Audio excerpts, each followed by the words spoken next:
Last time हमने even odd functions के बारे में बात की थी। कुछ क्वेश्चंस दिए थे मैंने 5, जैसे उसमें पहला था x के sin x, एक था x अपॉन e की पावर x माइनस 1। उन सब में हमें ये बताना था कि फंक्शन जो है वो एक्चुअली इवन है या ऑड है। तो मैंने कहा था ट्राई कर लेना। आंसर्स मैंने बता दिए थे कि पहले 3 फंक्शन ऑड हैं और आखिरी वाले 2 जो थे वो इवन थे। उसमें अगर किसी का नहीं हुआ तो पहले तो वो डिस्कस कर लेते हैं, वो बताओ जल्दी से, अगर कोई पार्ट उनमें से नहीं हुआ तो। पांचवें में देख भाई, तुझे एफ एक्स में क्या दिया हुआ था? एक्स अपॉन ई की पावर एक्स माइनस 1, प्लस में था एक्स अपॉन 2 प्लस 1। तो यहाँ पर हम क्या करेंगे, इवन ओड चेक करने के लिए एफ ऑफ माइनस एक्स निकाल लेंगे। तो वो क्या आ जाएगा, माइनस एक्स अपॉन ई की power minus x minus 1, minus में आएगा एक्स अपॉन 2 और प्लस में आएगा 1। सही है। तो माइनस एक्स अपॉन ए की पावर माइनस एक्स का मतलब होगा 1 अपॉन ए की power X minus 1, minus x by 2 plus 1। थोड़ा और सिंप्लीफाई करेंगे तो माइनस एक्स ए की पावर एक्स अपॉन में आ जाएगा 1 माइनस ए की power X minus x by 2 plus 1। थोड़ा एलसीएम लेकर सोल्व कर लेते हैं। एलसीएम लेकर सोल्व करेंगे तो 2 इंटू 1 माइनस ए की पावर एक्स। तो यहाँ वाला नंबर 2 से मल्टीप्लाई हो जाएगा, माइनस एक्स के साथ मल्टीप्लाई होगा 1 माइनस ए की पावर एक्स और प्लस में आएगा 2 इंटू 1 माइनस ए की पावर एक्स। ये सब कुछ आएगा अपने पास। तो यहाँ से देखो क्या बनेगा, माइनस का 2x e की पावर x और माइनस माइनस प्लस का x e की पावर x। तो ये आ जाएगा माइनस का x e की power x minus x plus 2 minus 2 e की पावर x और अपॉन में होगा 2 इंटू 1 माइनस e की पावर x। तो ये अपने पास पूरा जो फंक्शन आ रहा है वो आ रहा है f ऑफ माइनस एक्स। ठीक है। तो यहाँ पर अब अगर f ऑफ x को सोल्व करेंगे तो इसमें भी एलसीएम वगैरह लेकर सोल्व करेंगे तो 2 इंटू ई की पावर x माइनस 1, ऊपर बन जाएगा 2x प्लस एक्स इंटू ई की पावर एक्स माइनस 1, प्लस में आएगा 2 इंटू ई की पावर एक्स माइनस 1। इसको भी एक्सपेंड कर लेते हैं, एक्स ई की पावर एक्स आएगा एक, तो साथ में आएगा 2x माइनस एक्स यानी प्लस का x, प्लस में 2 ई की power X minus 2 upon X E की पावर एक्स माइनस 1। सही है। सॉरी, यहाँ पर आएगा 2। अब अगर तुम नोटिस करो तो ऊपर वाले में और नीचे वाले में, मतलब इसमें और इसमें, ये दोनों जो फंक्शन आए हैं दोनों में कोई अंतर नहीं है। एक्स ई की पावर एक्स को माइनस से मल्टीप्लाई किया तो माइनस एक्स ई की पावर एक्स, तो इनके न्यूमरेटर और डिनोमिनेटर को दोनों को माइनस से मल्टीप्लाई करोगे तो ये आ जाएगा। चेक कर सकते हो, मैच कर जाएगा। तो यहां से मैं ये बोल सकता हूँ कि एफ ऑफ एक्स और एफ ऑफ माइनस एक्स दोनों बराबर आ रहे हैं। अब क्योंकि दोनों बराबर आ रहे हैं इसका मतलब हमारा जो फंक्शन है वो क्या हो जाएगा, इवन। तो ये क्वेश्चन देने के पीछे पर्पस यही था कि कुछ बच्चे गलती ये करते हैं कि एफ ऑफ माइनस एक्स यहाँ तक निकाल लिया, देख लिया कि मैच कर नहीं रहे, काफी ज्यादा अलग से लग रहे हैं, तो बोलकर आगे कि neither even know road mark करके आगे। तो इतनी आसानी से हमें मार्क नहीं कर देना, जरूरी नहीं कि हमें डायरेक्ट दिख जाएगा कि फंक्शन इवन ओड है। कभी कभी हमें पूरा एलसीएम लेकर सोल्व करके फिर चेक करना पड़ेगा कि हाँ अब बता सकते हैं कि मैच कर रहे हैं नहीं कर रहे। तो डायरेक्ट आंसर नहीं देना अपने को। अब बताओ भाई, समझ में आया? कुछ दिक्कत है इसमें, या ऊपर वाले जो 4 पार्ट थे उनमें किसी में दिक्कत हो? Sorry, हो गया? जल्दी से बताओ इसके बाद अगर और किसी पार्ट में डाउट है तो। आंसर्स मैंने लिखवा दिए थे।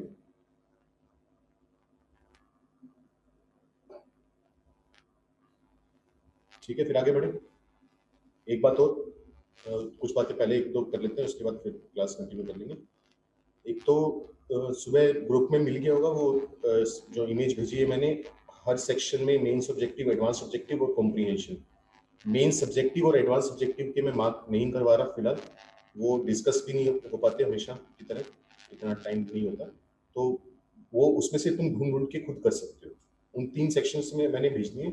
1 1 on 2 तक जो हमारा और इवन और तक जो पोर्शन कंप्लीट हो चुके हैं वहां तक तुम अटेम्प्ट कर सकते हो वो सारे सवाल। तो वो कर लेना। और वैसे भी अब तो दिवाली की भी 2 3 छुट्टियां तो होंगी तुम्हारी, कम से कम 3 4 जितनी भी होंगी, तो और टाइम मिल जाएगा। पहली बात। दूसरी बात, ट्यूसडे को भी मेरी ही क्लास है कल। तो जो हम बात कर रहे थे कल 12 बजे ही हम डिस्कशन की क्लास रख लेंगे फंक्शन की। जो क्वेश्चंस मैंने मार्क करवाए हैं उनको डिस्कस कर लेंगे। ठीक है, 12 बजे। तो तब तक अटेम्प्ट कर लेना जो पहले भी दिए हुए हैं और जो आज भेजे हैं उनमें से। उम्मीद करता हूँ कुछ तो तुमने ढूंढ ढूंढ के कर भी लिए होंगे।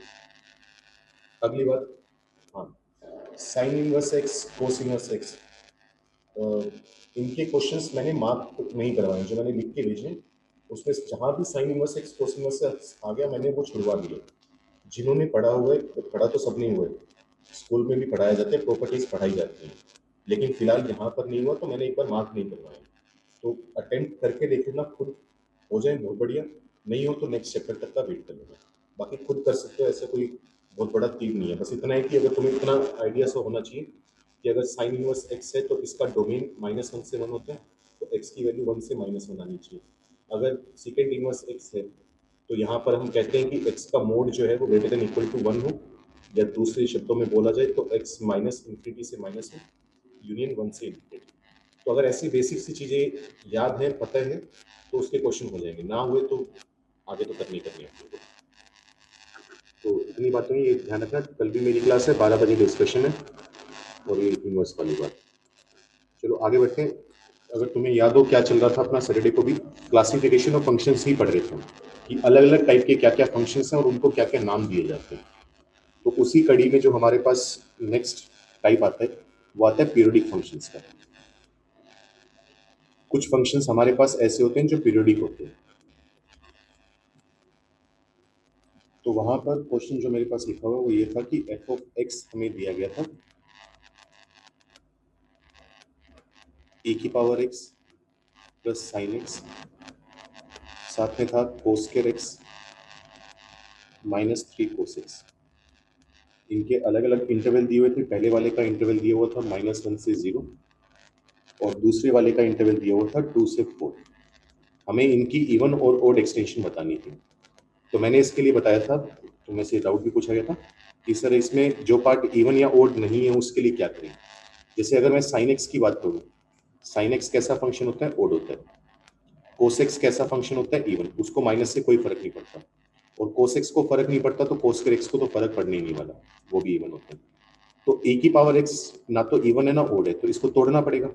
इसको तोड़कर लिख देंगे ए की पावर एक्स प्लस ए की पावर माइनस एक्स अपॉन 2, साथ में आ जाएगा ए की पावर एक्स माइनस ए की power minus x upon 2, plus में है साइन एक्स। इस तरीके से तोड़ देंगे। नीचे वाला क्या लिखा हुआ है, कोस्कर एक्स -3 कोस एक्स, ये था -1 से 0 के बीच में, और ये था 2 से लेकर 4 के बीच में। ठीक है सॉरी। तो ये वाला अपने पास जो पार्ट है वो इवन है, अब ये वाला पार्ट ओड है। अब यहाँ से हम काम करना चालू कर सकते हैं। हमें चाहिए था कि जैसे पहले चाहिए था हमें ओड एक्सटेंशन, मान लो ओड एक्सटेंशन चाहिए, तो ओड एक्सटेंशन के लिए क्या बताया था कि जो ओड वाले पार्ट हैं, ओड फंक्शन है, उनको तो हम रखेंगे सेम, जो इवन फंक्शन वाले पार्ट हैं उनको हम माइनस से मल्टीप्लाई कर देंगे। तो देखो क्या डिफाइन करने का तरीका क्या होगा, F of x is equal to A की पावर एक्स प्लस ए की पावर माइनस एक्स अपॉन 2, ये इवन है तो इसको तो मल्टीप्लाई कर दिया माइनस के साथ। इसके बाद ए की पावर एक्स माइनस ए की पावर माइनस एक्स अपॉन 2, ये ओड है, इसको सेम रखेंगे। साइन एक्स ओड है, उसको भी सेम रखेंगे। अब जो x की वैल्यू -1 से 0 थी, ये माइनस से मल्टीप्लाई हो जाएगा, क्योंकि दूसरी तरफ y एक्सिस के दूसरी तरफ हमें इसको डिफाइन करना है, तो यहाँ पर हमें x की वैल्यू लेनी पड़ेगी 0 से लेकर 1 के बीच में। ऐसे ही कोस्केर x क्या है, इवन, तो उसको माइनस से मल्टीप्लाई करना पड़ेगा। -3 कोस एक्स ये भी इवन है, इसको भी माइनस से मल्टीप्लाई करना पड़ेगा, ये आ जाएगा। इसको भी हम इंटरवल को माइनस से मल्टीप्लाई कर देंगे, तो -4 x -2, ये तो आई अपने पास ओड एक्सटेंशन। इसी तरीके से अगर हमें इवन एक्सटेंशन निकालनी हो, सपोज करो, तो इवन एक्सटेंशन के लिए बताया था कि जो इवन वाला पार्ट है उसको सेम रखेंगे, ओड वाले पार्ट को माइनस से मल्टीप्लाई कर देंगे।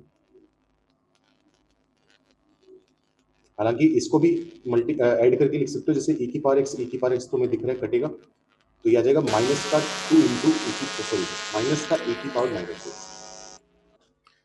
तो क्या बोल रहे थे अपने, अब एफ ऑफ, अब मैं ये कह रहा था माइनस ई की पावर एक्स अपॉन 2 ई की पावर एक्स अपॉन 2, ये तो कट ही जाएगा। सिंप्लीफाई करके लिख सकते हो माइनस का ई की पावर -x, ये वाला जो हिस्सा है, ये वाला जो हिस्सा है इसको क्या लिख सकते हो, माइनस ई की पावर -x। वो सिंप्लीफाई करना हमारा मेन मोटिव नहीं है, हमारा मोटिव है कंसेप्ट सीखना कि कहां पर कैसे लिख सकते हैं अपने, ठीक है, वो तो तुम कर लोगे। अब ओड सॉरी इवन एक्सटेंशन के लिए इवन पार्ट को सेम रखेंगे, ई की पावर x प्लस ई की पावर -x अपॉन 2, जो ओड वाला पार्ट है वो माइनस से मल्टीप्लाई हो जाएगा, ये आएगा। साइन एक्स ओड है तो उसको भी माइनस से मल्टीप्लाई करना पड़ेगा, इंटरवल के लिए वही दोबारा माइनस से मल्टीप्लाई कर देंगे, ये आ जाएगा। नीचे वाला पूरा जो पार्ट है वो इवन पार्ट है, तो उसके साथ कोई छेड़खानी नहीं करेंगे, जैसा है वैसा ही आएगा, बस इंटरवल चेंज होकर आ जाएगा -4 से लेकर -2। तो ऊपर वाला ओड एक्सटेंशन है, नीचे वाला इवन एक्सटेंशन है, ठीक है। तो जैसा कि अब मैं कह रहा था, अब हमारे पास जो नेक्स्ट टाइप है फंक्शंस का वो है पीरियोडिक फंक्शंस। और जो तुम्हारे लेक्चर्स हैं लास्ट वीक के, शायद एक भी अपलोड नहीं हुआ है, 7, 8, 9 वाला, वो बोला हुआ है 1-2 दिन हो गए हैं, वो कुछ शायद इस हफ्ते ज्यादा लेक्चर्स रिकॉर्ड करने वाले थे, एडिट करने वाले थे, तो एडिटिंग हो जाएगी, कुछ टाइम में अपलोड हो जाएंगे, ठीक है, होपफुली आज शाम तक, बोला तो गया है मुझे। तो पीरियोडिक फंक्शंस की बात करते हैं, तो पहले इसकी डेफिनेशन लिखेंगे अपने।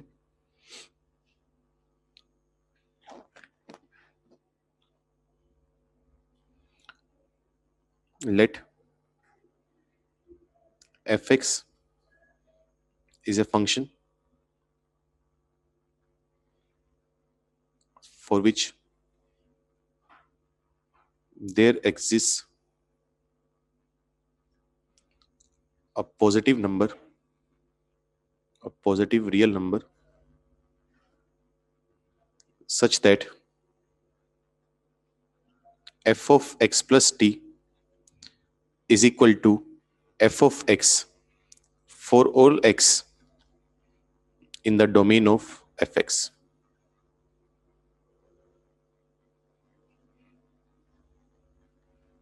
Then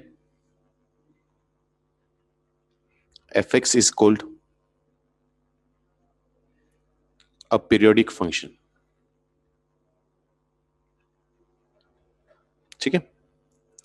तो हम कह रहे हैं कि मान लो एक फंक्शन है fx नाम का, और हमारे पास एक पॉजिटिव रियल नंबर t है, इस प्रकार की f of x plus T, मतलब अगर तुम इनपुट में t ऐड कर रहे हो तो जो वैल्यू x प्लस टी पर आएगी वही सेम वैल्यू x पर आ रही है। और ऐसा काम एक दो बार नहीं हो रहा, हमेशा हो रहा है, कोई भी x उठाकर पुट कर दो जो fx के डोमेन में है। तो अगर हर x के लिए ये काम होगा तो हम बोल देंगे कि ये फंक्शन पीरियोडिक है, ठीक है। इसके बाद जो पॉइंट हम लिखते हैं वो ये है, the smallest positive value of t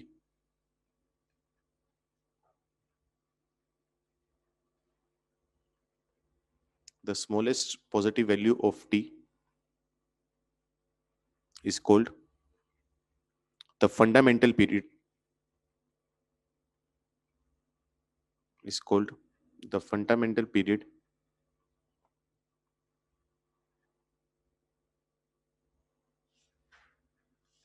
of fx। क्योंकि होगा क्या, जैसे अभी मैं थोड़ी देर में दिखाता हूं तुम्हें, जैसे मान लो sin x का ही एग्जांपल ले लो,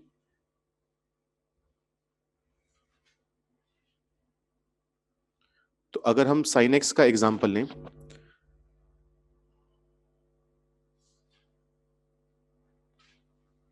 fx is equal to sin x, तो मान लो मैं f of x plus 2 pi लिखूं, सपोज करो, तो इसका मतलब क्या है, फंक्शन में जहां भी x दिखेगा वहां पर हम पुट कर देंगे x प्लस 2 पाई। तो जैसा कि हम जानते हैं, अगर एंगल में 2 पाई ऐड कर दिया जाए 360 डिग्री तो उससे कोई फर्क नहीं पड़ता, तो इसकी वैल्यू एक्चुअली कितनी है, sin x है। तो मैं यहां से कह सकता हूं कि f ऑफ x प्लस 2 पाई जो होगा वो f ऑफ x के बराबर होगा, ये बात कहना सही होगा। तो अगर इनपुट में हम 2 पाई ऐड कर रहे हैं तो वो हमेशा फंक्शन के बराबर ही वैल्यू हमें निकाल कर दे देगा। तो मैं कह दूंगा कि इस फंक्शन, ये पहली बात तो एक पीरियोडिक फंक्शन है, और पीरियोडिक फंक्शन का मतलब क्या होता है, एक रेगुलर इंटरवल के बाद, एक फिक्स्ड इंटरवल के बाद, वो इंटरवल कभी भी चेंज नहीं हो सकता। तो अगर एक फिक्स इंटरवल के बाद हमारा फंक्शन अपनी वैल्यू रिपीट करे, सारी की सारी वैल्यू, तो ऐसे फंक्शन को हम क्या बोलते हैं, पीरियोडिक फंक्शन, पहली बात, ठीक है। यहां पर हमने एक बात बोली है कि टी जो नंबर हम ऐड कर रहे हैं एक्स में, उसकी हमें सबसे छोटी पॉजिटिव वैल्यू चाहिए। पहली बात तो ध्यान देना, पॉजिटिव वैल्यू की बात कर रहे हैं, क्योंकि लिखने को तो तुम ये भी लिख सकते हो, अगर तुम लिखने पर आई जाओ तो तुम ये भी कह सकते हो कि अच्छा एफ ऑफ, मान लो x माइनस 2 पाई है, तो एफ ऑफ x माइनस 2 पाई कितना हो जाएगा, साइन x माइनस 2 पाई। दोबारा किसी भी एंगल में से 2 पाई एंगल माइनस करना मतलब 360 डिग्री माइनस करना, उससे कोई फर्क नहीं पड़ता, तो इसकी वैल्यू भी साइन x है। तो यहां से मैं कह सकता हूं कि F of X minus two pi जो है वो एफ ऑफ एक्स के बराबर है। लेकिन अब इसका मतलब ये नहीं है कि एक्स में माइनस टू पाई एड करे तो तुम बोल दो कि पीरियड इसका माइनस टू पाई होगा, क्योंकि हमने डेफिनेशन में ही एक की वर्ड यूज किया हुआ है पॉजिटिव नाम का, तो पॉजिटिव होना जरूरी है, पहली बात। दूसरी बात हमने यहां पर ये बोला है कि स्मॉलेस्ट पॉजिटिव वैल्यू, स्मॉलेस्ट मतलब अब देखो अगर हमारा फंक्शन टू पाई के बाद रिपीट कर रहे हैं तो वो फोर पाई के बाद भी रिपीट करेगा। मान लो मैं लिख दूं F of X plus four pi, तो इसका मतलब हो जाएगा sign X plus four pi. ठीक है, तो ये कितना आ जाएगा साइन एक्स, दोबारा किसके बराबर आ गया एफ एक्स। तो फोर पाई ऐड करने के बाद भी हमारे पास सेम फंक्शन आ रहा है, तो इसका मतलब ये नहीं बोलेंगे कि हम पीरियड फोर पाई है। ठीक है, तो फंडामेंटल पीरियड बोल लो या फिर वो सवाल में नॉर्मली पीरियड ही बोलता है, फंडामेंटल पीरियड जो शब्द है वो कम ही यूज किया जाता है। तो अगर वो पीरियड बोल दे तो उससे भी हमें फंडामेंटल पीरियड ही समझना है, और वो हमेशा स्मॉलेस्ट वैल्यू होगी। ये नहीं कि फोर पाई के बाद रिपीट करे तो फोर पाई आंसर आ गया, या अब फोर पाई के बाद रिपीट करे तो six pi eight pi ten pi इन सब के बाद भी रिपीट करेगा। तो ऐसा नहीं है कि इनफाइनाइट पीरियड्स आ गए या उनमें से कोई भी पीरियड हम अपना आंसर बोल देंगे। सबसे छोटा इंटरवल जिसके बाद रिपीट कर रहे हैं वो बताना हमें जरूरी है। ठीक है, तभी उसका मतलब होगा, क्योंकि अगर मैंने बोल दिया कि इसका पीरियड टू पाई है, जैसे साइन एक्स का पीरियड हमने लिखा भी था जब ट्रिग्नोमेट्रिक फंक्शंस पढ़े थे कि इसका पीरियड टू पाई है, तो टू पाई के बाद ये अपनी वैल्यू पक्का रिपीट करेगा, है ना। टू पाई के बाद ये अपनी वैल्यू पक्का रिपीट करेगा, और टू पाई से पहले रिपीट नहीं कर पाएगा अपनी वैल्यू, या एटलीस्ट सारी वैल्यू रिपीट नहीं कर पाएगा। तो टू पाई वो स्मॉलेस्ट पॉसिबल वैल्यू है, इसलिए पीरियड टू पाई आएगा। ये बात समझ रहे हो। तो कुछ एग्जांपल्स लिख देते हैं। फॉर एग्जांपल मैं यहां पर लिखूंगा फंक्शंस, और यहां पर मैं उनके लिखूंगा पीरियड, जो बेसिक चीजें हैं जिनकी हम बात करते हैं। तो ऑब्वियसली सारे फंक्शन पीरियोडिक नहीं होंगे, कुछ होते हैं पीरियोडिक, कुछ पीरियोडिक नहीं होते। जैसे मान लो मैं बात करूं साइन एक्स, वैसे तो हम इसका लिख चुके हैं लेकिन फिर भी अब क्वेश्चन करने हैं, तो साइन एक्स का पीरियड होता है टू पाई। अगर हम बात करें कोस एक्स की, एक काम करो एक मिनट रुको, सॉरी डायरेक्ट लिख लेते हैं। अगर मैं बोलूं साइन एक्स है या कोस एक्स है या सीकेंट एक्स और या फिर कोसेक एक्स, सबका पीरियड हमारे पास टू पाई होता है। अगर मैं बात करूं टेन एक्स की या कोट एक्स की, इनका पीरियड होता है पाई। मतलब पाई से पहले अपनी वैल्यू रिपीट नहीं कर पाएंगे, और लेकिन पाई के बाद जरूर रिपीट करेंगे। और ये भी ध्यान देना, अगर फंक्शन अपनी वैल्यू रिपीट कर रहा है तो उसका ग्राफ भी रिपीट करेगा, और ये तुम जब हमने ग्राफ बनाए थे तब हमने नोटिस भी किया था। अच्छा ये बताओ greatest integer x periodic function है या नहीं है। ग्रेटेस्ट इंटीजर एक्स अपनी रेगुलर इंटरवल पर वैल्यू रिपीट करता है या नहीं, नहीं करता। तो ग्रेटेस्ट इंटीजर एक्स को गलती से भी पीरियोडिक मत बोल देना, नहीं होता। अच्छा अगर मैं बोलूं fractional part x, fractional part x एक पीरियोडिक फंक्शन है या नहीं है, ये है। और इसका पीरियड कितना होता है वन, क्योंकि तुम नोटिस कर सकते हो अगर मैं लिखूंगा fractional part x plus one, अगर मैं इस फंक्शन में वन ऐड कर दूं, तो मैंने कहा था इंटीजर ऐड करने से कोई फर्क नहीं पड़ता, वो गायब हो जाता है डायरेक्ट। तो क्या बच जाएगा, फ्रैक्शनल पार्ट एक्स बच जाएगा। तो अगर हमने अंदर वन ऐड कर भी दिया तब भी सेम फंक्शन बाहर आ गया, तो इसका मतलब कैसा फंक्शन है, पीरियोडिक, जिसका पीरियड वन है। अच्छा ई की पावर एक्स पीरियोडिक होता है, नहीं होता। एल एन एक्स वो भी नहीं होता। ठीक है, तो सॉरी ये कुछ फंक्शन है। सिग्नम एक्स, चलो रिप्लाई करो जल्दी से, सिग्नम एक्स पीरियोडिक है या नहीं है।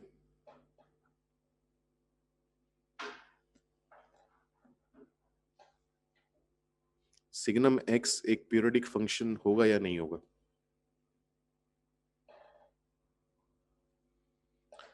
सिग्नम एक्स पीरियोडिक फंक्शन नहीं होता, क्योंकि वो वैल्यू अपनी बार बार, ऐसा नहीं है कि एक फिक्स इंटरवल के बाद रिपीट कर ही देगा, ऐसा कुछ नहीं होता उसमें, है ना।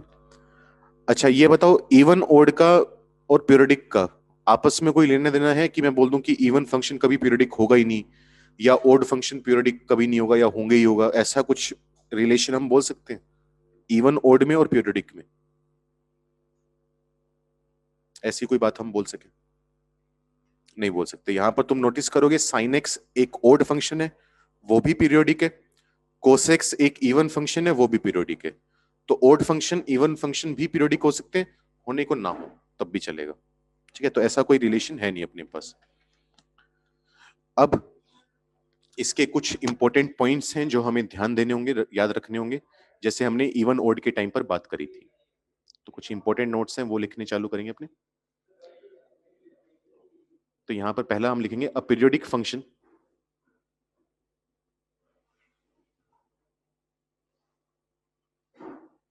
is always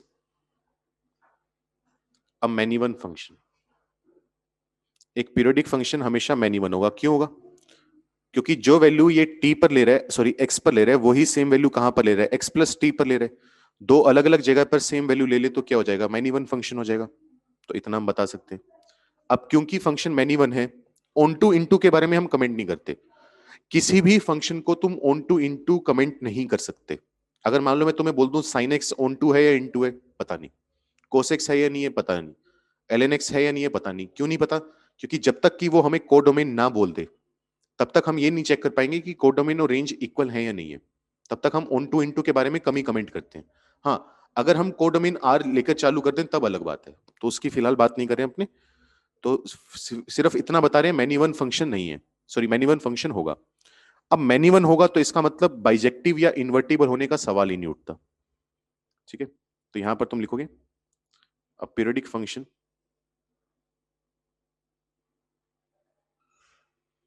इज ऑलवेज, एक मिनट रुको,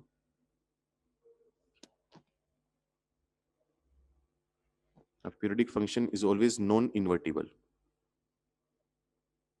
क्योंकि याद करो इन्वर्टिबल का मतलब बाइजेक्टिव होता था और नॉन इन्वर्टिबल का मतलब बाइजेक्टिव नहीं है। इसके बाद sorry, the constant function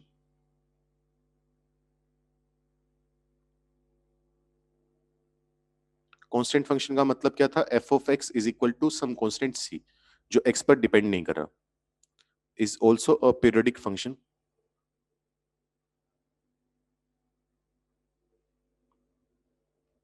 but its period is not defined। तो अगर F X equal to some constant है, उसका ग्राफ याद करो कैसा था? ऐसा था। मान लो ये इसकी लाइन आ गई, ये F X equal to some constant का ग्राफ है।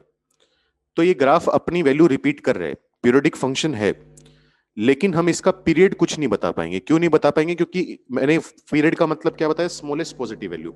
तो अगर तुम वन वन का इंटरवल लोगे यहां पर, मान लो तुमने कह दिया 0 से 1, फिर 1 से 2, 2 से 3, तो ये अपनी वैल्यू रिपीट कर रहे हैं, बिल्कुल कर रहे हैं। ये फंक्शन 0.1 के इंटरवल के बाद भी अपनी वैल्यू रिपीट कर रहे हैं। ये फंक्शन 0.0001 के इंटरवल के बाद भी अपनी वैल्यू रिपीट कर रहे हैं। तुम जितना छोटा इंटरवल लोगे उतने छोटे इंटरवल के बाद ही अपनी वैल्यू रिपीट कर रहे हैं, क्योंकि चेंज तो कभी कर ही नहीं रहा अपनी वैल्यू। तो जो वैल्यू पहले ले रहा था वही वैल्यू बाद में लेनी है इसने पूरे टाइम पर। तो जितना छोटा इंटरवल बनाते जाओगे वही इसका पीरियड बनता जाएगा। तो सबसे छोटा इंटरवल हम बता नहीं सकते, वो क्या होगा? एक्चुअली 1/∞ होगा, टेंडिंग टू 0। तो इसीलिए हम बोल देते हैं कि पीरियोडिक तो है लेकिन इसका पीरियड डिफाइंड नहीं है। इकलौता ऐसा फंक्शन है। आगे देखते हैं और क्या पॉइंट है हमारे पास। नेक्स्ट पॉइंट हमारे पास है कि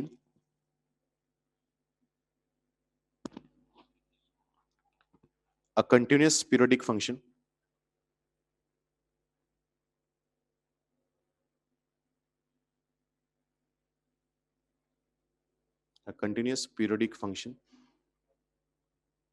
is always बाउंडेड। अच्छा ये बताओ बाउंडेड का मतलब समझते हो? बाउंडेड का मतलब ये होता है कि वो फंक्शन की कोई ना कोई मिनिमम मैक्सिमम वैल्यू है। हालांकि ये बात भी गलत है जो मैंने अभी बोली है। चलो देख लो प्रॉपर वैल्यू, प्रॉपर जो डेफिनेशन पढ़ते हैं वो तो बाद में पढ़ते हैं। प्रॉपर डेफिनेशन ये होती है कि अगर एफ एक्स एक फंक्शन है और मैं कह दूं कि इसका मोड जो है less than equal to M है for all X belonging to domain of F. अगर मैं ये बात बोल सकूं कि एफ एक्स की वैल्यू का मोड हमेशा एम से छोटा है और हर एक्स जो डोमेन में आ रहा है उसके लिए, तो हम इस फंक्शन को बोलते हैं बाउंडेड।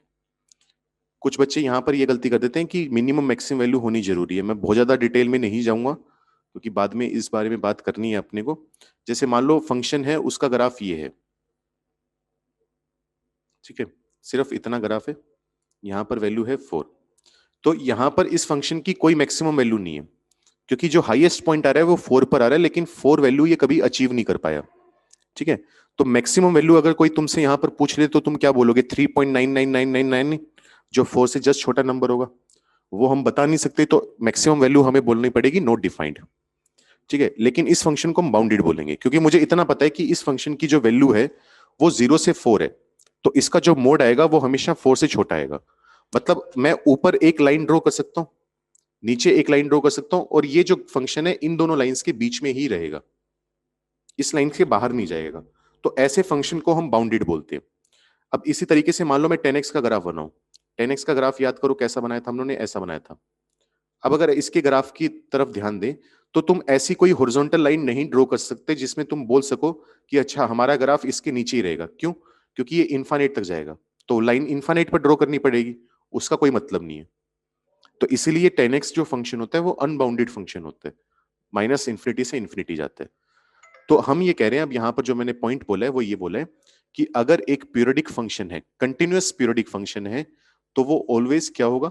बाउंडेड होगा। कारण इसके पीछे वो भी देख लेते हैं, ग्राफ हमारी मदद कर देगा इस चीज में।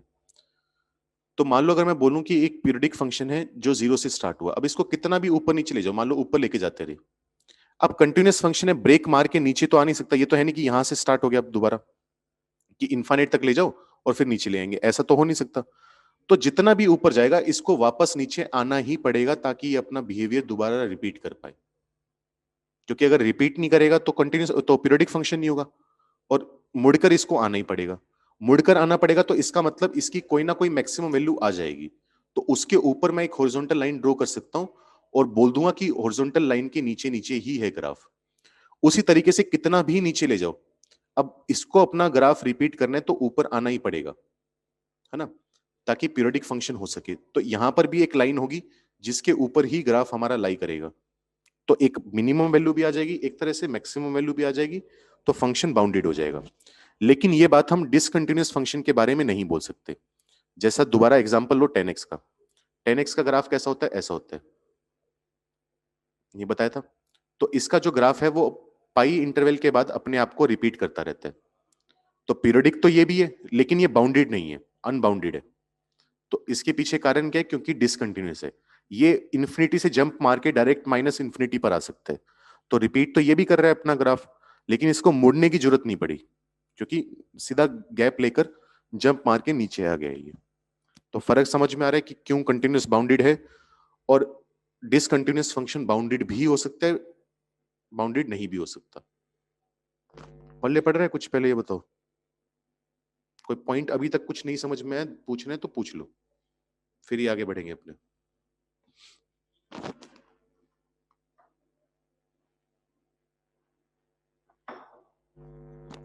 आ गया सबके समझ? और देखते हैं और क्या पॉइंट्स बता सकते हैं। और पॉइंट्स हमारे पास ये आते हैं, साइन एक्स की पावर एन, कोस एक्स की पावर एन, सिकेंट एक्स की पावर एन, कोसिकेंट एक्स की power N are periodic functions, ठीक है। अब यहां पर हम बोलते हैं इफ एन इज इवन, ये फंक्शंस पीरियोडिक होंगे, और यहां पर मैं एन को सिर्फ नेचुरल नंबर लेकर बात कर रहा हूं अभी, बाकी सबके लिए बात नहीं कर रहे, वो सिचुएशन टू सिचुएशन हम देखते रहते हैं।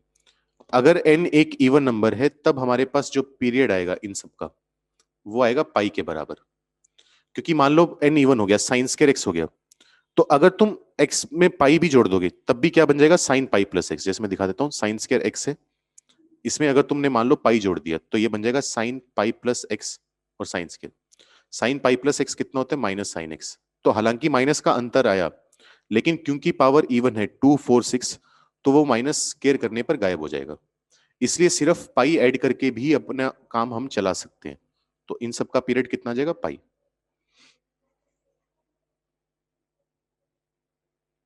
तो if N is equal to even तो पीरियड आएगा पाई, और अगर यही यहां पर n ओड हुआ तो अब पाई ऐड करने से काम नहीं चलेगा, क्योंकि वो माइनस का अंतर वो रह ही जाएगा। तो अब हमें पीरियड इसका 2 पाई ही बोलना पड़ेगा। तो साइन एक्स हो, sine cube x, sign X की पावर 5, साइन एक्स की पावर 7, इन सब का पीरियड 2 पाई ही आएगा। ऐसी मान लो अब टेन एक्स की और कोट एक्स की पावर n की बात करें। टेन एक्स की power n and cot X की power n are also periodic functions with period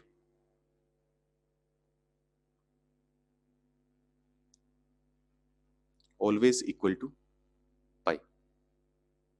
ठीक है, तो tan x की पावर n और cot x की पावर n का पीरियड हमेशा पाई रहेगा, मैटर नहीं करता कि n जो पावर है वो इवन है या ओड है। सॉरी, आगे देखते हैं।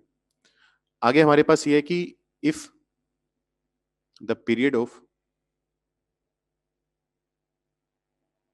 f of x is equal to t, then the period of, मान लो यहां पर एक नया फंक्शन आ गया k f of ax plus minus b plus minus m is equal to t upon a का मोड। तो ये पॉइंट ध्यान से समझना, क्योंकि अभी थोड़ी देर में काम आने वाला है अपने क्वेश्चंस में। तो fx एक पीरियडिक फंक्शन है जिसका पीरियड हमने बोला है t है। तो अब तुमने क्या किया, फंक्शन के अंदर x को रिप्लेस कर दिया ax प्लस माइनस b, जहां पर a और b कॉन्स्टेंट्स हैं, वो लिख भी देते हैं। Where a b k and m are constants, ये सभी कॉन्स्टेंट्स हैं, हमें कोई फर्क नहीं पड़ता। तो फंक्शन को k से मल्टीप्लाई कर दिया, उसमें कोई प्लस माइनस कांस्टेंट कर दिया, अंदर भी ax प्लस माइनस b कर दिया। तो इन सब बातों से कोई फर्क नहीं पड़ता दूर दूर तक, हमें सिर्फ इतना मतलब रखना है कि अगर पीरियड t है तो f ऑफ ax, तो इसका पीरियड कितना जाएगा, t अपॉन x के साथ जो भी नंबर मल्टीप्लाई किया गया है, जैसे a मल्टीप्लाई किया गया उसके मोड से डिवाइड कर दो बस। b k m इनसे हमें दूर दूर तक कोई फर्क नहीं पड़ता। ठीक है, और a के मोड से डिवाइड क्यों किया, क्योंकि पीरियड t है तो t तो हमें पता ही है पॉजिटिव है, a के बारे में हमें गारंटी नहीं है कि t a पॉजिटिव है नेगेटिव है, तो इसलिए उसके मोड से डिवाइड किया ताकि वो भी पॉजिटिव आ सके, नया पीरियड भी। तो अगर इसके एग्जांपल देखना चाहो तो क्या लिख सकते हो, एग्जांपल इसका ये हो सकता है कि अगर मान लो मैं बोल दूं पीरियड ऑफ, एक मिनट, अगर मान लो मैं बोल दूं period of 3 sine 4x minus 3 plus 7, जल्दी से बताओ इसका पीरियड कितना आएगा, रिप्लाई चैट में लिखो जल्दी से। जो ये फंक्शन लिखा है 3 साइन 4x माइनस 3 प्लस 7, इसका पीरियड कितना होगा।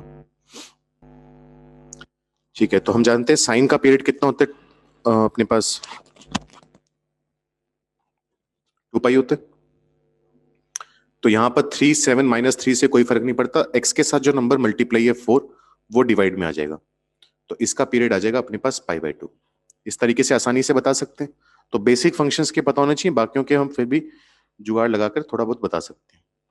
ये हमारे पास एक इंपॉर्टेंट पॉइंट हुआ जो हमारी हेल्प करेगा। नेक्स्ट पॉइंट लिखेंगे हम। नेक्स्ट पॉइंट में हम लिख रहे हैं कि मान लो fx एक पीरियडिक फंक्शन है, तभी मैं उसका पीरियड निकाल पा रहा हूं, वो अपने आप इंप्लाइड है। तो हम कह रहे हैं जितना पीरियड fx का होगा उतना ही पीरियड रूट fx का होगा। ऑब्वियसली अगर fx पीरियडिक नहीं है तो बात ही नहीं कर रहे, क्योंकि होगा क्या, मान लो किसी इंटरवल के बाद, एक फिक्स्ड इंटरवल के बाद fx अपनी वैल्यू रिपीट कर रहे हैं। अब fx अपनी वैल्यू रिपीट कर रहे हैं तो उसका रूट भी अपनी वैल्यू रिपीट करेगा उतने ही इंटरवल के बाद। तो जितना पीरियड fx का होगा उतना ही पीरियड रूट fx का होगा, और उतना ही पीरियड अपने पास किसका आ जाएगा, 1/fx का। ये कोई ऐसा पॉइंट नहीं है जो तुम्हें याद करने की जरूरत हो, ये मतलब सिंपल कॉमन सेंस है कि अगर 2 इंटरवल के बाद fx रिपीट करा तो उसका रूट भी रिपीट करेगा, उसका रेसिप्रोकल भी अपने आप को रिपीट करेगा। बस वो देख लेना कि कहीं ऐसा ना हो रहा हो कि fx 0 हो रहा हो, तब थोड़ी दिक्कत आ सकती है। ठीक है, उन सब बातों को अगर थोड़ा साइड में रखें, मानकर चल रहे हैं कहीं पर कोई वैसा इश्यू नहीं आ रहा नोट डिफाइंड वाला, तो हम ये बोल देंगे कि इन सबके पीरियड बराबर होंगे। अगली बात जो हमें ध्यान देनी है,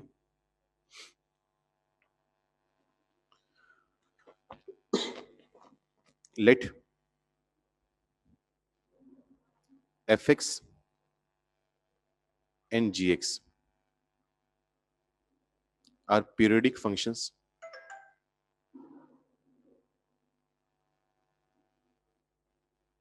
with periods t1 and t2 respectively. Then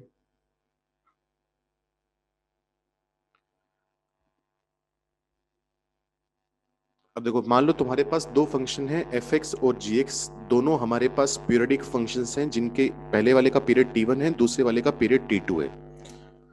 अब हमें मान लो fx plus gx, fx minus gx, इन सब के बारे में बात करनी हो तो हम क्या कमेंट कर सकते हैं, उसके बारे में हम थोड़ा देखना चाहते हैं। एक काम करो, अगले पेज पर ही बात कर लेते हैं क्योंकि काफी लंबी बात है। इतने का स्क्रीनशॉट ले लो, ये साफ करने के बाद जो बचे इसको अगले पेज पे करते हैं। इतने का स्क्रीनशॉट लो जल्दी से, नोट्स बाद में अपने कंप्लीट कर लेना।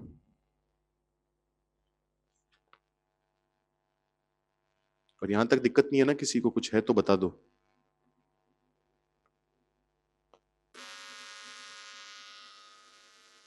चलो आगे देखो। अब हम ये कह रहे हैं कि मान लो दो अलग अलग फंक्शन आ जाएं और उनके सम या माइनस का जो पीरियड आएगा उसके बारे में बात करनी है, तो क्या बोलेंगे?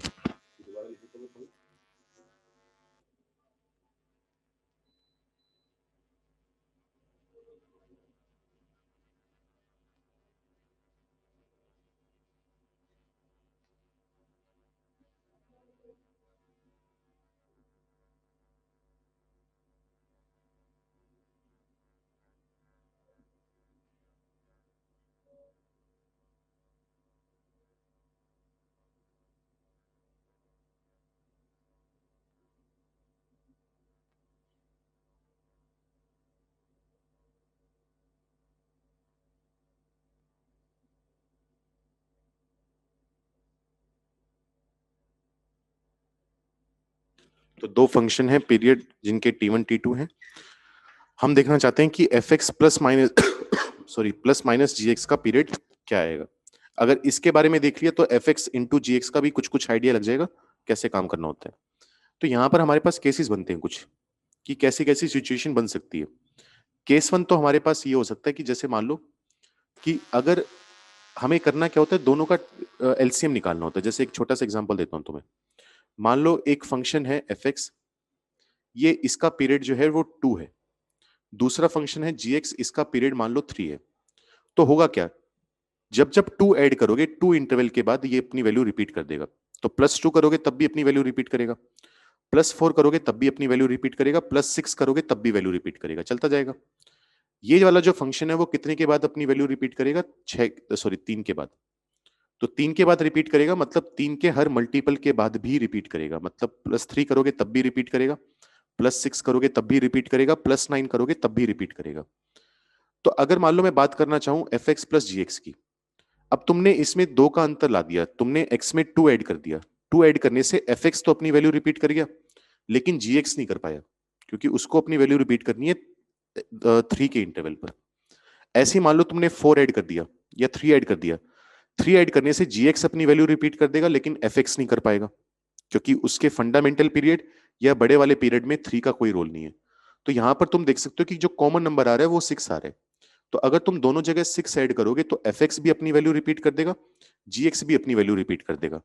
तो इसलिए हम यहां पर क्या करते हैं, दोनों के पीरियड का एलसीएम निकालने की कोशिश करते हैं t1 t2 का, क्योंकि एलसीएम जो होगा वो t1 से भी डिवाइड होगा, एलसीएम t2 से भी डिवाइड होगा। उसकी डेफिनेशन में यही है, लीस्ट कॉमन मल्टीपल। समझ रहे बात? तो जब भी दो फंक्शन को ऐड सब्ट्रैक्ट मल्टीप्लाई डिवाइड करना हो तो हम उनके एलसीएम निकालने की कोशिश करते हैं। तो वही मैं लिखना चाह रहा हूं यहां पर। केस वन क्या होगा, LCM of t1 and t2 does not exist.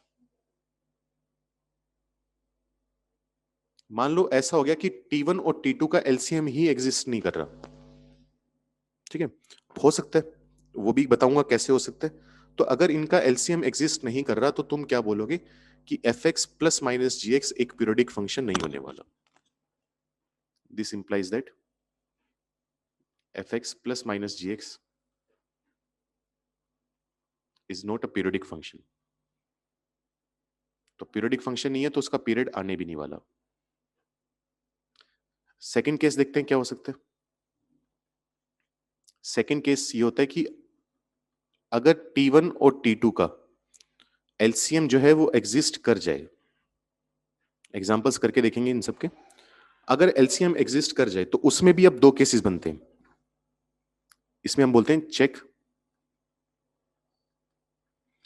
If F x plus minus G x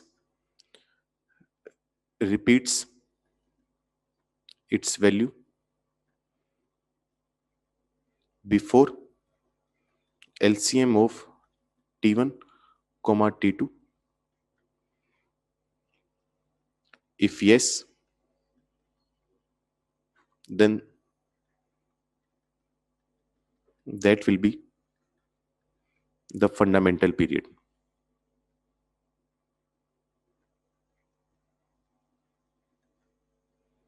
If no, then LCM of T1 comma T2 will be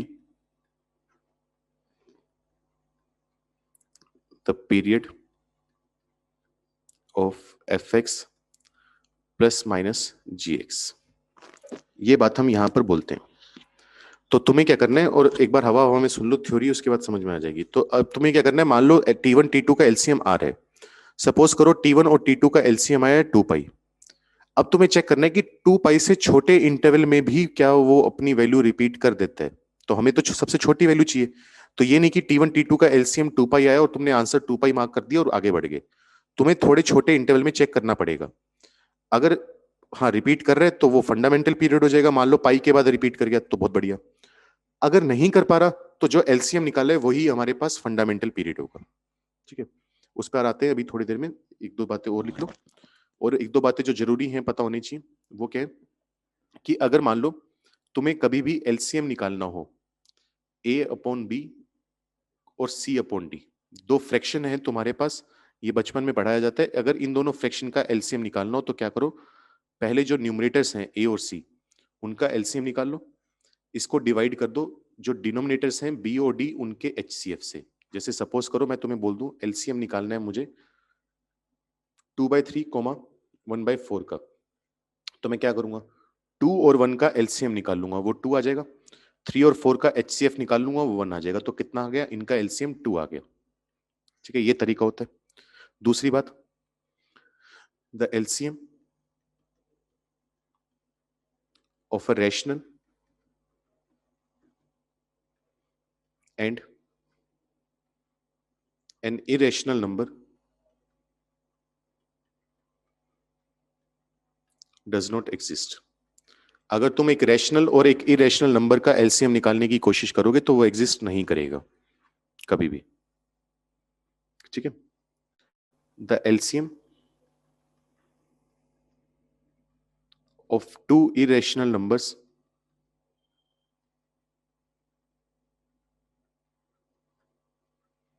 does not exist unless they have the same irrational part. Same का मतलब यहां पर exactly बराबर होना जरूरी नहीं है, एक जैसा होना चाहिए. जैसे एग्जांपल हो, अगर मैं बोल दूं एलसीएम ऑफ √2 एंड पाई, तो √2 और पाई हमारे पास क्या है, दो इरेशनल नंबर है. लेकिन √2 अलग टाइप का इरेशनल नंबर है, पाई अलग टाइप का. इनमें कोई रिलेशन नहीं होता. मतलब ऐसा नहीं है कि √2 को किसी इंटीजर से मल्टीप्लाई करो तो पाई आ जाएगा, या पाई को किसी इंटीजर से मल्टीप्लाई करो तो √2 आ जाएगा. तो इसका मतलब मैं ये बोलूंगा इनका जो एलसीएम है वो एग्जिस्ट नहीं करता. ठीक है, डज नॉट एग्जिस्ट. लेकिन अगर मान लो मैं इसी तरीके से तुम्हें बोल दूं कि एक नंबर है √2 और दूसरा नंबर है 2√2, मुझे इनका एलसीएम निकालना है, तो पहले नंबर में जो इरेशनल पार्ट है वो √2 है, दूसरे वाले में भी √2 है. इनका एलसीएम निकाला जा सकता है, वो आ जाएगा 2√2. क्योंकि 2√2 से भी डिवाइड होता है, 2√2 से भी डिवाइड होता है। तो ये आंसर होगा हमारा। ये बताओ भाई, समझ में आया नहीं आया, पल्ले पड़ा कुछ जो ये बातें बोली? मतलब एग्जांपल करते हैं, जो एटलीस्ट जो थ्योरी बोल रहा हूं मैं, जो एलसीएम वाला पार्ट है एटलीस्ट वो बता दो कि हाँ, दो फ्रैक्शन का एलसीएम निकालने का तरीका, दो इरेशनल, एक रैशनल और एक इरेशनल का कभी भी एलसीएम एग्जिस्ट नहीं करेगा। दो इरेशनल का एलसीएम एग्जिस्ट कर सकता है अगर उनका सेम इरेशनल पार्ट है, सेम मतलब सिमिलर। अगर √2 और पाई आ गया, या √2 और √3 भी आ गया, इवन मान लो √2 और √3 आ गया, तो ये भी दो अलग अलग टाइप के इरेशनल नंबर हैं। एक को इंटीजर से मल्टीप्लाई करके या डिवाइड करके दूसरा नंबर नहीं निकाला जा सकता, तो इनका एलसीएम भी एग्जिस्ट नहीं करेगा। ठीक है, तो ये बेसिक सी अपने पास कुछ बातें, अब इनका यूज करते हुए, इनको ध्यान में रखते हुए हम कुछ फंक्शंस का पीरियड निकालने की कोशिश करेंगे। तो वो क्वेश्चन करके देखते हैं, उससे थोड़ा क्लियर होगा। Find the period of the following functions. ठीक है, तो मैं कुछ फंक्शंस लिखूंगा, सबके हमें पीरियड निकालने हैं। ऑब्वियसली कुछ पार्ट ऐसे भी होंगे जिनका पीरियड एग्जिस्ट ही नहीं करेगा, तो पीरियड एग्जिस्ट नहीं कर रहा तो तुम्हें बताना है कि पीरियडिक नहीं है।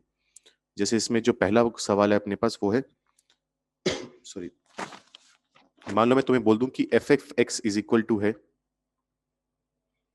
3 sin x प्लस साइन, या एक काम करो पहले थोड़े आसान से चालू करते हैं।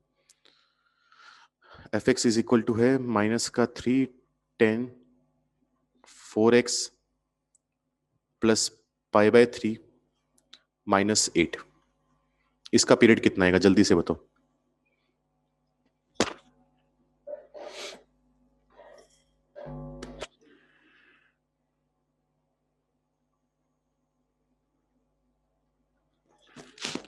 ठीक है, सबका ही आ गया। मुझे कोई फर्क नहीं पड़ता -3 π/3 और -8 से। मुझे पता है 10x का पीरियड पाई है और x मल्टीप्लाई हो रहा है 4 से, तो इसका पीरियड मैं बोल दूंगा डायरेक्ट π/4। ठीक है, ये आंसर है, तो कुछ मेहनत करने की भी जरूरत नहीं पड़ी कोई खास। सेकंड क्वेश्चन देखो। सेकंड क्वेश्चन में मान लो मैं तुम्हें बोल दूं, अब एफ ऑफ एक्स जो है वो है 7 कोस स्क्वायर माइनस का 2x प्लस 3 प्लस 9। इसका पीरियड बताओ जल्दी से कितना आएगा। तो किसी का कोई फर्क नहीं पड़ता, अपने को अपने पास है कोस स्क्वायर। तो अभी मैंने क्या लिखवाया था, अगर कोस की पावर इवन आ जाए तो उसका पीरियड कितना बन जाता है, पाई बन जाता है। तो अगर सिंपल कोस स्क्वायर लिखा होता तो उसका तो पीरियड होता पाई, लेकिन यहां पर x के साथ मल्टीप्लाई है -2, तो मैं -2 से डिवाइड कर दूंगा, तो पीरियड आ गया -π/2। सही है ये बात, आसमान के हिसाब से तो सही है। बाकी बताओ भाई, सही लिखा है गलत लिखा है? मैंने गलत लिखा है, क्यों? क्योंकि पीरियड कभी भी नेगेटिव नहीं आ सकता, तो भले ही -2 मल्टीप्लाई है तो मुझे -2 के मोड से डिवाइड करना पड़ेगा, तो इसका पीरियड एक्चुअली आएगा π/2। ध्यान देना, फंडामेंटल पीरियड हमेशा पॉजिटिव होता है। चलो अगला सवाल बताओ। एफ ऑफ एक्स है हमारे पास x माइनस 8 का ग्रेटेस्ट इंटीजर, इसका पीरियड कितना होगा?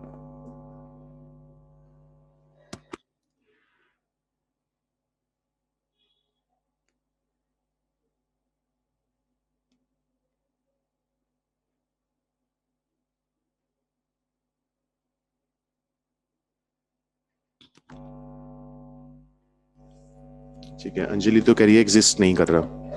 बाकी लोग बताओ भाई अपना आंसर। सारी कह रहे हो नॉट डिफाइंड। नॉट डिफाइंड क्यों है? ज्योतिरादित्य ये कहना चला है डज नॉट एग्जिस्ट। दोनों बेटा में, दोनों में फर्क है। डज नॉट डिफाइंड का मतलब है कि है लेकिन आ नहीं रहा कुछ, मतलब बता नहीं सकते। तो इसका आंसर जो आएगा वो आएगा 1। कैसे आएगा देखो, x को तुम क्या लिख सकते हो, x -8, उसमें से माइनस हो रहा है x -8 का ग्रेटेस्ट इंटीजर। अब शुरू में -8 करे तो मैं +8 भी करना पड़ेगा मुझे, तो इस पे ध्यान दो। एक नंबर था x -8, उसमें से हमने क्या किया, उसका ग्रेटेस्ट इंटीजर माइनस कर दिया। हालांकि मैं इतना भी लंबा कर रहा हूं, एक काम करो, छोड़ो, सॉरी, सिंपल काम ही करवा देता हूं। मैंने कहा x तो है ही माइनस, हम जानते हैं ग्रेटेस्ट इंटीजर की प्रॉपर्टीज पढ़ी थी, अगर अंदर कोई इंटीजर ऐड या सब्ट्रैक्ट हो रहा हो तो उसको हम डायरेक्ट बाहर निकाल सकते हैं।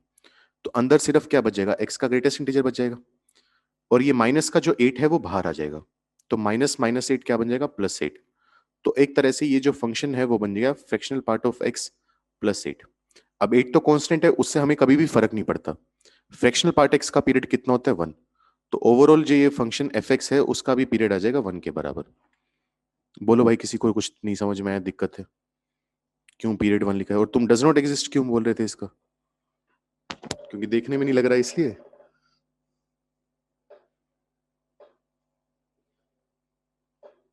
समझ में आया? चलो, क्यों बोल रहे थे वो तो छोड़ो, चलो।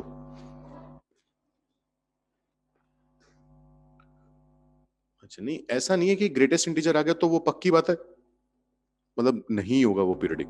डिपेंड करता है आगे पीछे और भी क्या। जैसे मान लो ये दे दूं मैं, मान लो सपोज करो मैं बोल दूं F of x is equal to E की पावर साइन एक्स है, इसका पीरियड बताओ जल्दी से कितना आएगा? चलो इसका तो मैं ही बता देता हूँ एक बार, जो मैं बताना चाह रहा हूँ। अब ऐसा नहीं है कि मैंने कहा था एक्सपोनेंशियल फंक्शन नॉन पीरियडिक होता है, तो मैं बोल दूं ई की पावर साइन एक्स भी नॉन पीरियडिक होगा। अब यहां पर हम ये दिमाग लगाएंगे कि साइन एक्स जो है वो 2 पाई के बाद अपनी वैल्यू रिपीट करता है।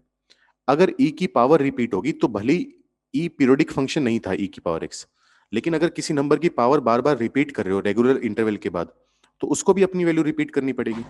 तो इसका पीरियड अभी भी कितना आएगा, 2 पाई आएगा। तो ये नहीं कि एक्सपोनेंशियल नॉन पीरियडिक है तो बोल दो नॉट डिफाइंड। ठीक है? जैसे अब ये है, मैंने थोड़ी देर पहले ये वाली चीज लिखी थी, कहाँ गई ये वाली चीज। अब रूट एक्स है, रूट एक्स खुद पीरियडिक नहीं है। ऐसा नहीं है कि तुम x में 1 ऐड करोगे 2 ऐड करोगे तो अपनी वैल्यू रिपीट करना चालू कर देगा, नहीं ऐसा नहीं है।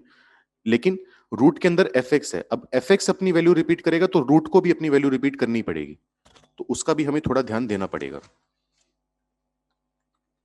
पढ़ रही है पल्ले बात कुछ? इसका पीरियड आ गया 2 पाई। अगला लिखो। अब मान लो मैं तुम्हें बोल दूं एफ ऑफ एक्स मुझे चाहिए, एफ ऑफ एक्स मेरे पास दे रखा है 10 pi by 2 greatest integer x, इसका पीरियड बताओ जल्दी से कितना आएगा?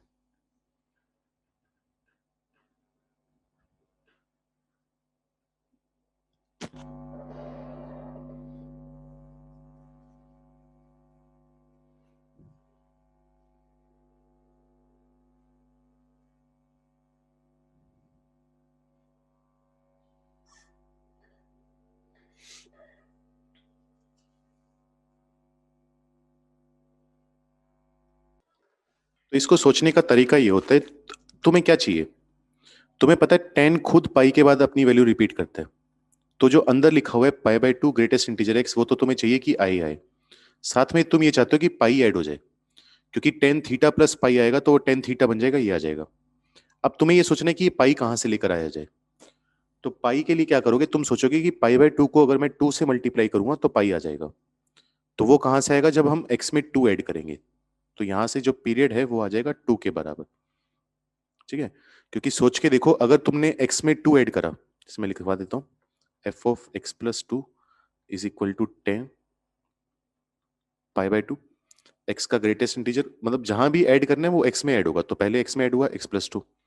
अब 2 क्या है, इंटीजर है, तो बॉक्स की प्रॉपर्टी होती है कि वो 2 बाहर आ जाएगा, तो इसको लिख दोगे बॉक्स ऑफ एक्स प्लस 2।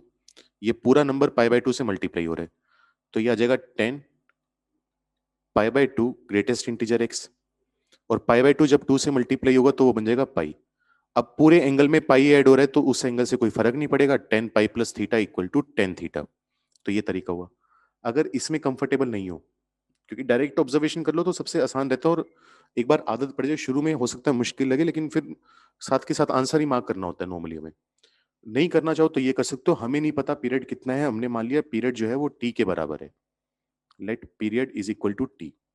तो मैं बोल दूंगा कि F of X plus T जो है वो मुझे चाहिए होगा एफ ऑफ एक्स, पीरियड का मतलब यही है। F of X plus T का मतलब होगा 10 pi by 2 greatest integer of X plus T equal to F of X का मतलब 10 pi by 2 greatest integer X. अब दो एंगल हैं, उनके टेन थीटा बराबर आ रहे हैं, तो ट्रिग्नोमेट्रिक इक्वेशंस जो चैप्टर है उसमें पढ़ाया जाता है कि टेन अल्फा अगर इक्वल टू टेन बीटा है तो अल्फा होगा N pi plus beta.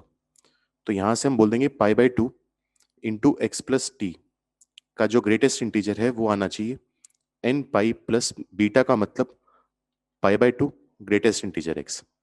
Pi by 2 common लेकर गायब कर दो तो ये बच जाएगा एक्स प्लस टी का greatest integer equal to 2n plus greatest integer X. ये आ जाएगा। अब तुम्हें दिख रहा है कि जो पीरियड होता है वो कांस्टेंट होता है, ये भी ध्यान रखना। पीरियड कभी भी एक्स पर डिपेंड नहीं कर सकता। अगर पीरियड एक्स पर डिपेंड कर रहे हैं तो वो इंटरवल कांस्टेंट नहीं होगा। मतलब ऐसा नहीं होगा कभी भी कि तुम बोल दो कि पीरियड आ गया x-2, ये संभव नहीं है। तो इसका मतलब तो x की वैल्यू चेंज करोगे तो पीरियड चेंज होता रहेगा, और पीरियड चेंज हो गया तो वो पीरियोडिक फंक्शन, वो जो डेफिनेशन है अपनी बेसिक डेफिनेशन, उसको भूल गया वो। ठीक है, तो इसका मतलब x गायब हो जाना चाहिए। अब x गायब क्यों होगा? x तभी गायब हो सकता है जब ये t बाहर आ जाए। ठीक है, और t बाहर कब आएगा? जब t एक इंटीजर होगा। This implies that t is an integer. तो t इंटीजर है तो उसको ग्रेटेस्ट इंटीजर से बाहर निकाल सकते हैं। Greatest integer x plus t is equal to 2n plus greatest integer x। ये कटा, t की वैल्यू आ गई 2n। अब यहां पर जब हम ये सॉल्यूशन लिखते हैं तो हर जगह हमें लिखना पड़ता है कि n जो है वो एक इंटीजर है, तो n को इंटीजर पुट कर देंगे। अब फंडामेंटल पीरियड चाहिए तो t की सबसे छोटी वैल्यू आनी चाहिए। तो n की सबसे छोटी पॉजिटिव वैल्यू क्या पुट कर सकते हो? छोटी तो -2 -3 भी पुट कर सकते हो, लेकिन तब फंडामेंटल पीरियड नेगेटिव आ जाएगा जो कि हमें नहीं चाहिए।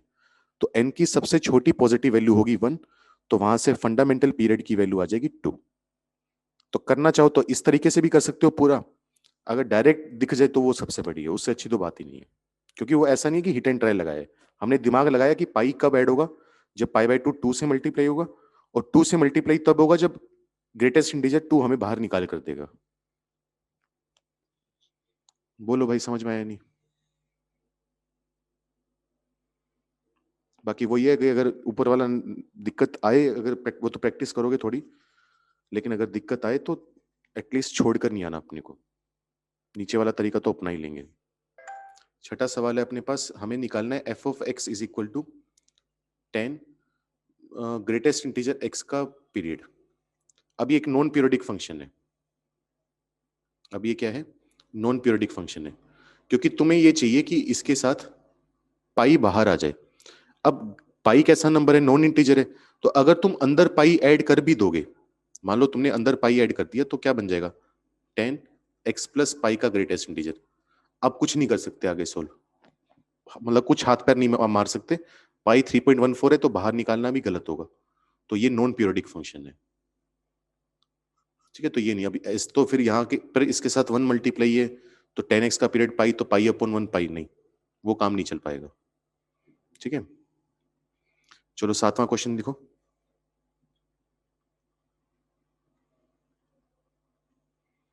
सातवां है अपने पास, मान लो मैं बोल दूं F of x is equal to sine 2x plus fractional part x। अब वो बात आ गई f x plus g x वाली। निकालो भाई जल्दी से, इसका पीरियड कितना आ रहा है। तो क्या करोगे यहां पर? साइन 2x, साइन x का पीरियड वैसे तो 2 पाई होता है, लेकिन x के साथ 2 मल्टीप्लाई है तो इसका पीरियड आ जाएगा 2 पाई अपॉन 2 यानी पाई। फ्रैक्शनल पार्ट x का पीरियड अभी हमने लिखा था 1। अब दो अलग अलग फंक्शन ऐड हो रहे हैं, तो मैंने क्या बताया था, सबसे पहला स्टेप ये करना है कि इन दोनों का एलसीएम लेना है ना। तो अभी हमने क्या लिखा था कि अगर एक रैशनल नंबर है और एक इरेशनल नंबर है तो उनका जो एलसीएम है वो एग्जिस्ट नहीं करता। ठीक है, तो पाई इरेशनल नंबर है, 1 रैशनल नंबर है, इनका एलसीएम एग्जिस्ट नहीं करेगा। इसका मतलब ये एक पीरियोडिक फंक्शन नहीं है। तो मैं अपना आंसर में लिख दूंगा नॉन पीरियोडिक फंक्शन है। तो ऑब्वियसली फंक्शन की बात करना भी पाप जैसे है। तो ये वो बातें हैं बस जो हमें पॉइंट सब यूज करने हैं। अच्छा, मान लो मैं तुम्हें बोल दूं F of x is equal to है, सपोज करो, sine 4x upon 3 plus cos 3x upon 2 minus 10x। या एक बार थोड़ा आसान वाला कर लेते हैं, बस ये। इसका पीरियड बताओ जल्दी से कितना आएगा।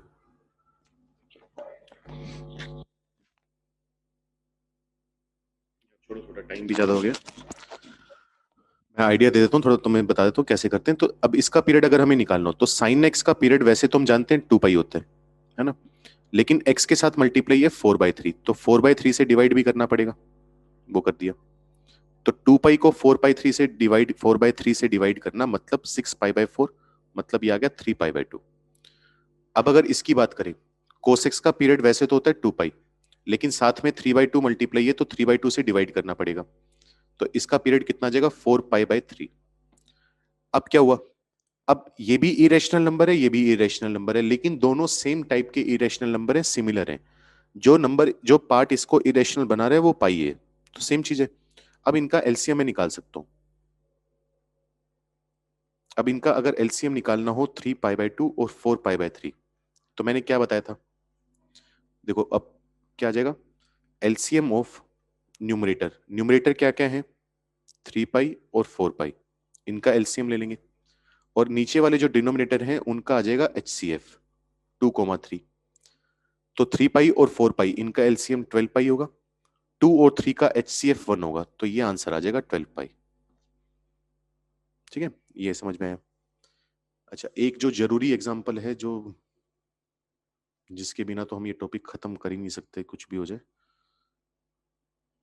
वो ये है कि मान लो तुम्हारे पास, अब मैं बोल दूं, ये मैं ही करवा रहा हूं, ध्यान से सुनना क्या बोल रहा हूं। f(x) is equal to sine x का मोड प्लस कोस एक्स का मोड। बस इतना बता दो साइन एक्स के मोड का पीरियड कितना होगा, इतना रिप्लाई कर दो बस, period of mod sine x. अब यहां, हाँ बस ये तुम्हें पता होना चाहिए कि इसका जो पीरियड होता है वो पाई होता है। ठीक है, क्योंकि तुम देख सकते हो अगर साइन में तुम पाई ऐड करोगे तो साइन पाई प्लस एक्स आ जाएगा माइनस का साइन एक्स, लेकिन बाहर मोड है तो वो एक तरह से साइन एक्स ही हो गया, क्योंकि मोड साइन एक्स और साइन स्क्वायर एक्स पीरियड निकालने के पर्पस के लिए एक जैसे हैं हमारे लिए। क्योंकि साइन स्क्वायर एक्स का काम भी यही है कि अगर साइन एक्स माइनस बाहर निकाल कर दे रहा है तो स्क्वायर करने से माइनस गायब हो जाए, और साइन एक्स के मोड का पर्पस भी यही है कि अगर माइनस बाहर आए तो मोड की वजह से गायब हो जाए, तो इसका पीरियड पाई होता है। अब इसी तरीके से अगर मैं पीरियड ऑफ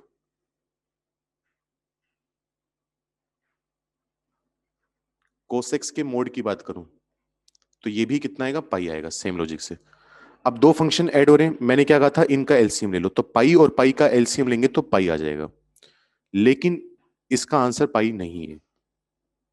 ठीक है, जैसे क्योंकि मैंने क्या बताया था कि एलसीएम एग्जिस्ट नहीं कर रहा, तब तो बात ही अलग होगी, पीरियोडिक फंक्शन नहीं है। एलसीएम एग्जिस्ट कर गया तो तुम्हें यह देखना पड़ेगा कि कहीं एलसीएम से कोई छोटी वैल्यू तो नहीं है जहां पर फंक्शन अपनी वैल्यू रिपीट कर दे। देखो लिखा हुआ है ना, check if fx plus minus G X repeats इस value before LCM of t1 comma t2, मतलब उससे पहले कहीं रिपीट करेगी तो वो हो जाएगा फंडामेंटल पीरियड, नहीं कर रही तो जो एलसीएम आया वही होगा। तो यहां पर हमें ये चेक करना पड़ता है बेसिकली कि कहीं ऐसा कोई नंबर है जिसकी हेल्प से हम साइन एक्स के मोड को कोसेक्स में कन्वर्ट कर दें, कोसेक्स के मोड को साइन एक्स के मोड में कन्वर्ट कर दें, एक दूसरे में रिप्लेस हो जाए। तो बिल्कुल ऐसा एक नंबर है पाई/2, क्योंकि चेक करो, अगर मैं बोल दूं एफ ऑफ पाई/2, sorry F of X plus पाई/2, तो जहां जहां एक्स दिखेगा पाई/2 से रिप्लेस कर देंगे प्लस करके, साइन एक्स प्लस पाई/2, और प्लस में आ जाएगा कोस के अंदर एक्स प्लस पाई/2 का मोड। साइन पाई/2 प्लस एक्स कितना होता है, माइनस कोस एक्स, उसका मोड आ जाएगा। कोस पाई/2 प्लस एक्स कितना होता है, माइनस साइन एक्स, उसका मोड आ जाएगा। तो माइनस कोस एक्स का मोड निकालो, कोस एक्स का मोड निकालो, एक ही बात है। माइनस साइन एक्स का मोड करो या साइन एक्स का मोड करो, एक ही बात है। तो हमने देखा सिर्फ पाई/2 ऐड करने से वही फंक्शन दोबारा आ गया जहां से हमने चालू किया था। तो अब अगर इस फंक्शन का पीरियड हमें बताना होगा तो वो इनका एलसीएम, पाई और पाई का एलसीएम पाई ना होकर पाई/2 आ जाएगा। तो ये चीज हमें चेक करनी पड़ती है, लेकिन इतना तुम दावे से कह सकते हो कि अगर इनका एलसीएम पाई आ रहा है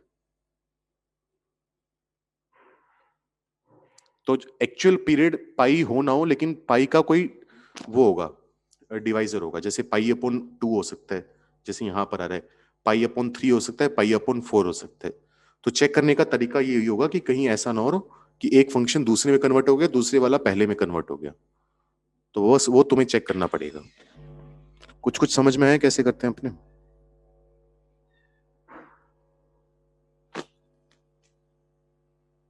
ठीक है, तो ये अपना पीरियोडिक फंक्शन था। बाकी बुकलेट में क्वेश्चंस हैं, थोड़े बहुत ढूंढ के अपने आप कर लेना, जहां भी पीरियड लिखा हो वहां पर पीरियड फाइंड करना है अपने को। बाकी एक दो क्वेश्चंस मैं कल करवा दूंगा, या अभी लिखोगे? अभी लिख ही लो, चलो थोड़ा सा टाइम लगेगा, एक दो क्वेश्चन और लिख लो, कल फिर इनको डिस्कस कर लेंगे अपने। 10th क्वेश्चन है अपने पास, F of x is equal to cos of sine X plus cos of cos X. 11th question है अपने पास, F X is equal to sine pi X upon root two plus cos pi X upon root three.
ये 5 सवाल हैं, ये try कर लेना,